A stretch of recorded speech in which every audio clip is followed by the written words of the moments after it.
குன்று இருக்கும் இடமெல்லாம் குமரன் குடிகொண்டிருப்பான். அப்படி குமரன் இருக்கும் இடத்தில் அவனது வாகனமும் இருக்கும். குமரனுக்கு மயில் மட்டும்தான் வாகனமா என்று கேட்டால் இல்லை. முருகப்பெருமானுக்கு 3 வாகனங்கள் உண்டு. அவை மயில், யானை, ஆட்டுக்கிடா ஆகியவையும் முருகனின் வாகனங்களே.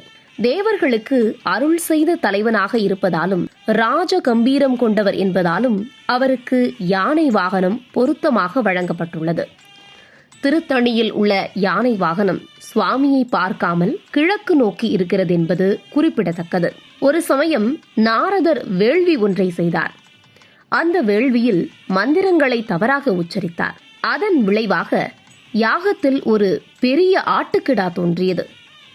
யாராலும் அடக்க முடியாத வலிமையுடன் அது விண்ணுலகத்தையும் மண்ணுலகத்தையும் அச்சுறுத்தியது. அச்சம் கொண்ட தேவர்கள் முருகனிடம் சென்று முறையிட்டனர். முருகப்பெருமான் வீரவாகு தேவரை அனுப்பி அந்த ஆட்டுக்கிடாவை பிடித்து அடக்கச் செய்து தனது வாகனமாக ஆக்கிக் கொண்டார். சூரபதுமனுடன் முருகப்பெருமான் போர் செய்தார். ஒவ்வொரு முறையும் ஒரு வடிவம் கொண்டு போரிட்டான் சூரபதுமன். ஆனாலும் அவன் தோல்வியையே தழுவினான். ஒருமுறை சக்கரவாக பறவையாக மாறி போரிட்டான். அப்போது இந்திரன் மயிலாக மாறி முருகனை தாக்கினான். பின்னர் சூரன் மாமரமாகி கடல் நடுவே மறைந்து நின்றான்.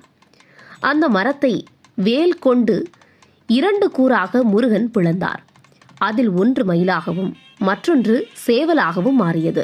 மயில் ஆணவம் என்றும், யானை கன்மம் என்றும், ஆடு மாயை என்றும் மும்மலங்களை அடக்கி அருள்பவன் முருகன் என்பதே இதன் சான்று. அதேபோல திருப்போரூர் கோயிலில் வலம் வரும்போது ஆட்டு வாகனம், கிளி வாகனம், சிம்ம வாகனத்துடன் கூடிய முருகனை தரிசிக்க முடியும்.